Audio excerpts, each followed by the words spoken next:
അപ്പോൾ ഇന്ന് നമുക്ക് ഫാറ്റി ലിവർ എല്ലാവരും ഒത്തിരി കേട്ടിട്ടുള്ള വാക്കായിരിക്കും. ഫാറ്റി ലിവർ വളരെ കോമൺ ആണ് ഇന്ന് നമ്മൾ നോക്കുവാണെങ്കിൽ.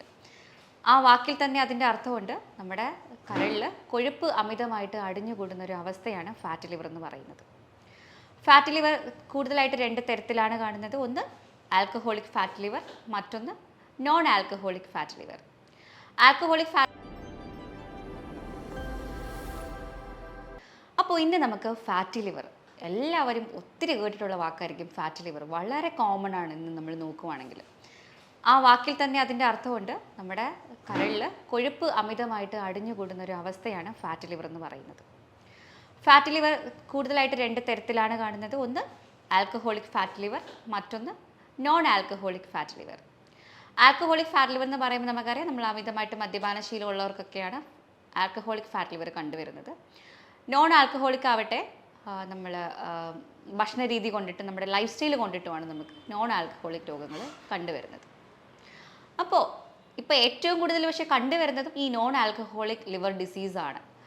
മദ്യപാനം ശീലമുള്ളവരിൽ പണ്ടൊക്കെ നമ്മൾ പറയുന്നത് വെച്ചാൽ എന്താ ഫാറ്റ് ലിവർ ഉണ്ടെന്ന് പറഞ്ഞാൽ എന്താ വെള്ളം അടിക്കുമെന്ന് ചോദിക്കും.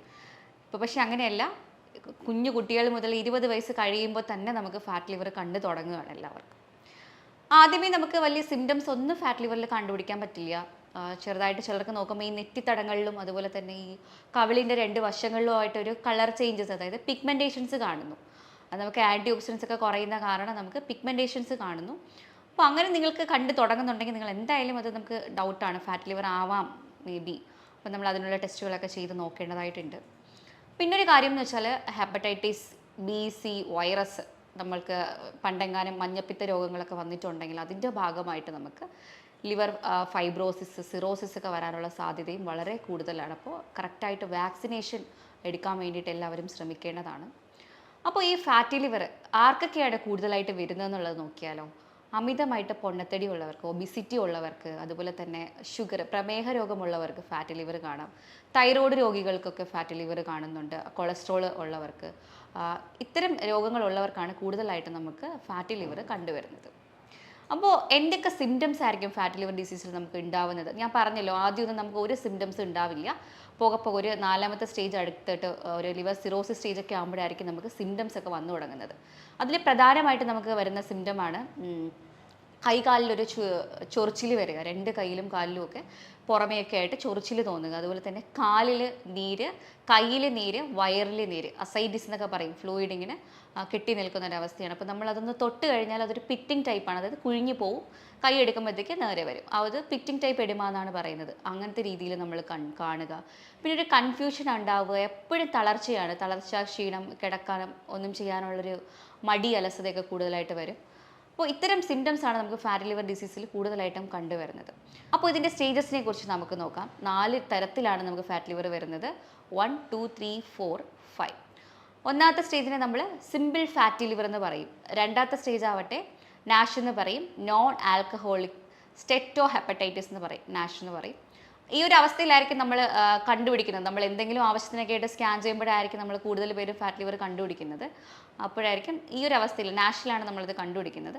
ഇനി അടുത്ത സ്റ്റേജ്, 3ാമത്തെ സ്റ്റേജ് എന്ന് പറയുമ്പോഴത്തേക്ക് അത് ഫൈബ്രോസിസ് ആണ്. അതായത് സ്കാർ ടിഷ്യൂസ് നമ്മൾ ലിവറിൽ അടിഞ്ഞുകൂടുന്ന ഒരു കണ്ടീഷനാണത്.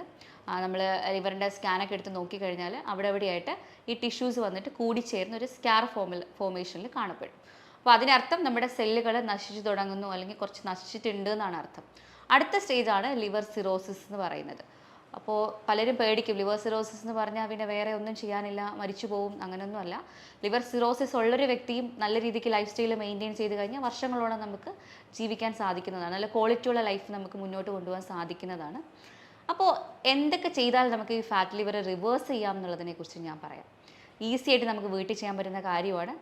പക്ഷേ നമ്മൾ ഉറപ്പിക്കണം, നമ്മൾ ഇതിനിടയ്ക്ക് വേറെ ചീറ്റ് മീൽസ് ഒന്നും കഴിക്കില്ല. അതായത് നമ്മൾ പറയുന്ന ഭക്ഷണങ്ങൾ മാത്രം കണ്ടിന്യൂ ചെയ്യുള്ളൂ എന്ന് നിങ്ങൾ മനസ്സിൽ ഉറപ്പിച്ച് കഴിഞ്ഞാൽ നമുക്കിത് ചെയ്യാൻ പറ്റും. അതിൽ പ്രധാനമായിട്ടും അരിയാഹാരത്തിൻ്റെ അളവ് കുറയ്ക്കുക എന്നുള്ളതാണ്. അതായത് കാർബോഹൈഡ്രേറ്റ്സ് ആണ് നമുക്ക് ഈ ഒരു പ്രശ്നം ഉണ്ടാക്കുന്നത്.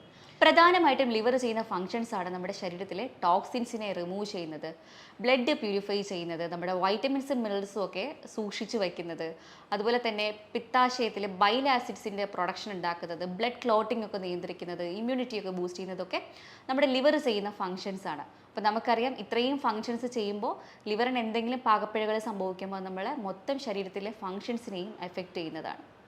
അപ്പോൾ നമുക്കിത് എങ്ങനെ പരിഹരിക്കാം എന്നുള്ളതിനെ കുറിച്ച് നോക്കാം. കുറച്ച് ഡയറ്റ്, കുറച്ച് എക്സസൈസ് കാര്യങ്ങളൊക്കെ ചെയ്യണം. അത് നമ്മൾക്ക് ലോ കാർബാണ്, എപ്പോഴും പറയുന്ന പോലെ തന്നെ അരിയാഹാരം മാക്സിമം ഒഴിവാക്കുക. ഇപ്പം ഞങ്ങൾ കൊടുക്കുക വെച്ചാൽ ഒരു ഗ്രെയിൻ ഫ്രീ ഡയറ്റാണ്. ഈ വർക്കിംഗ് വുമൻസിനും അല്ലെങ്കിൽ ജോലിക്ക് പോകുന്നവർക്കൊക്കെ ഇച്ചിരി പാടാന്ന് പറയുമ്പോൾ മാത്രമാണ് നമ്മൾ ഈ ലോ കാർബ് പറയുന്നത്. അല്ലാതെ എല്ലാവർക്കും നമ്മൾ ഗ്രെയിൻ ഫ്രീ ഡയറ്റ്, അതായത് ധാന്യരഹിത ഭക്ഷണ രീതിയാണ് നമ്മൾ അഡ്വൈസ് ചെയ്യാറുള്ളത്. അതായത് ഒരു തരത്തിലുള്ള അരിയാഹാരമോ മധുരമോ പഞ്ചസാരയോ ഒന്നും കഴിക്കാതെ ഒരു മാസത്തുള്ളൊരു ഡയറ്റാണത്. അതിനുശേഷം ലോ കാർബ് ഒരു 3 months കണ്ടിന്യൂ ചെയ്യണം. എന്നിട്ട് സ്കാൻ നോക്കുമ്പോൾ നമുക്ക് നല്ലൊരു നമ്മുടെ ഗ്രേഡ് തന്നെ റിവേഴ്സ് ചെയ്യുന്നതായിട്ട് കാണാൻ പറ്റും.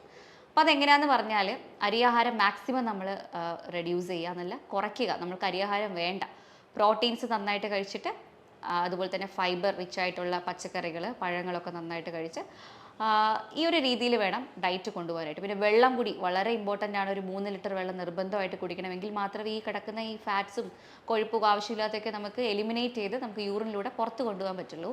അതുകൊണ്ട് നന്നായിട്ട് വെള്ളം കുടിക്കണം. അപ്പോൾ ഈ ഡയറ്റിൽ നമ്മൾക്ക് രാവിലെയൊക്കെ നമ്മളിപ്പോൾ എഴുന്നേറ്റിട്ട് ഒരു ഷേക്ക് പോലെ കുറച്ച് തേങ്ങാപ്പാലിൽ നമുക്ക് കുറച്ച് ബദാം നട്ട്സ് കാര്യങ്ങളൊക്കെ അടിച്ചിട്ടൊരു അതായിരിക്കണം നമ്മുടെ ബ്രേക്ക്ഫാസ്റ്റ്. ഒരു സ്മൂത്തി പോലെയോ ഒരു ഷേക്ക് പോലെ ആക്കിയിട്ട് നമുക്കത് കുടിക്കാം. പിന്നെ നമുക്ക് ഉച്ചയ്ക്ക് നമുക്ക് ലഞ്ചിന് വേണ്ടിയിട്ട് നമുക്ക് കുറച്ച് പച്ചക്കറികൾ അല്ലെങ്കിൽ മുട്ടയോ മീനോ ചിക്കനോ അങ്ങനെ എന്തെങ്കിലും ആഡ് ചെയ്യാം. ഇനി 11 മണിക്ക് നിങ്ങൾക്ക് വിശക്കുന്നുണ്ടെങ്കിൽ നിങ്ങൾക്ക് എന്തെങ്കിലും അലോവേര ജ്യൂസോ കുമ്പളങ്ങ ജ്യൂസ് കുക്കുംബർ ജ്യൂസ് അങ്ങനെ എന്തെങ്കിലും ഒരു ജ്യൂസായിട്ട് ഒരു പച്ചക്കറിയുടെ എന്തെങ്കിലും ഒരു ജ്യൂസ് എടുക്കുക, വെജിറ്റബിൾ ജ്യൂസ്. പഴങ്ങൾ കഴിക്കുമ്പോൾ ഒത്തിരി പഴുത്ത പഴങ്ങളൊന്നും ഒഴിവാക്കിയിട്ട് ഒത്തിരി പഴുക്കാത്ത പഴങ്ങൾ നോക്കിയെടുത്താലും കുഴപ്പമൊന്നുമില്ല. 4 മണിയാകുമ്പോഴത്തേക്ക് ഇതുപോലെ എന്തെങ്കിലും സ്നാക്സ്, ഞാൻ പറഞ്ഞ പോലെ പഴുക്കാത്ത എന്തെങ്കിലും പഴങ്ങളോ അല്ലെങ്കിൽ എഗെയിൻ നട്ട്സ് കാര്യങ്ങളോ അല്ലെങ്കിൽ സീഡുകൾ, pumpkin seed, lotus seed, chia seeds അങ്ങനെ കുറച്ച് സീഡ്സുകൾ എന്തെങ്കിലും കൂടെ കുറച്ചുകൂടെ ആഡ് ചെയ്യാം. ഒരു ഗ്രീൻ ടീയോ കട്ടനോ മധുരം ഇല്ലാണ്ട് കുടിക്കുന്നതുകൊണ്ടൊന്നും പ്രശ്നമില്ല. എന്നിട്ട് നമുക്ക് ഡിന്നറാണ്. ഡിന്നറിനും ഇതുപോലെ തന്നെയാണ്. കുറച്ച് സാലഡ്സോ അല്ലെങ്കിൽ കറി വെച്ച അവിയലോ അങ്ങനെ എന്തെങ്കിലും ഉണ്ട്, ആ ഒരു രീതിയിൽ എടുക്കാം. സൂപ്പ് വേണമെങ്കിൽ ആ ഒരു രീതിയിൽ എടുക്കാം. അതിൻ്റെ കൂടെ എയർ ഫ്രൈ ചെയ്ത ചിക്കനോ അതുപോലെ തന്നെ ഗ്രിൽ ചെയ്ത ഫിഷോ കറി വെച്ച ഫിഷോ എന്തെങ്കിലും എടുക്കാം. ഒരു കാരണവശാലും ഫ്രൈഡ് ഐറ്റംസ് കഴിക്കാൻ പാടില്ല. എണ്ണയിൽ വറുത്ത് മുക്കി പൊരിക്കുന്നതൊന്നും കഴിക്കാതിരിക്കുക. മുട്ട രാത്രിയിൽ ഒരു വെജിറ്റബിൾ ഓംലെറ്റ് ആയിട്ട് കഴിക്കുകയാണെങ്കിൽ അത് മാത്രമേ കഴിച്ചാലും മതി. അപ്പോൾ ഈ ഒരു ഓപ്ഷനാണ് നമ്മൾ കൊടുക്കുന്നത് ഗ്രെയിൻ ഫ്രീ ഡയറ്റായിട്ട്. അപ്പോൾ ഇങ്ങനെ നമ്മൾ എന്ത് ചെയ്യണം, ഒരു 3 months കണ്ടിന്യൂ ചെയ്യണം. ഇനി നമുക്ക് പെട്ടെന്ന് ഈ ഒരു ഫാറ്റ് ലിവർ റിവേഴ്സ് ചെയ്യണമെന്നുണ്ടെങ്കിൽ നമ്മൾ ചെയ്യാനുള്ളത് 2 കാര്യങ്ങളാണ്. അത് കുറച്ച് ഡിഫിക്കൽട്ടാണ് ഫോളോ ചെയ്യാൻ. അത് പറ്റിയാൽ നമുക്കൊരു 10 മുതൽ 15 ദിവസത്തിനകത്ത് തന്നെ നമുക്ക് ഫാറ്റ് ലിവർ നല്ലോണം റിവേഴ്സ് ചെയ്യാൻ സാധിക്കും. എന്ന് പറയുന്നത് ഒരു ഇൻ്റർമിറ്റൻറ്റ് ഫാസ്റ്റിംഗ് മെത്തേഡും അതിൻ്റെ കൂടെ കഴിക്കാൻ പാടുള്ള 2 കാര്യങ്ങളേ ഉള്ളൂ. ഒന്നെന്ന് പറയുന്നത് രാവിലെ നമുക്ക് ഒരു വെജിറ്റബിൾ സൂപ്പ് എടുക്കാം. ആ സൂപ്പിൽ ഒരു ടീസ്പൂൺ ബട്ടറും കൂടെ ആഡ് ചെയ്ത് മിക്സ് ചെയ്ത് കുടിക്കുക.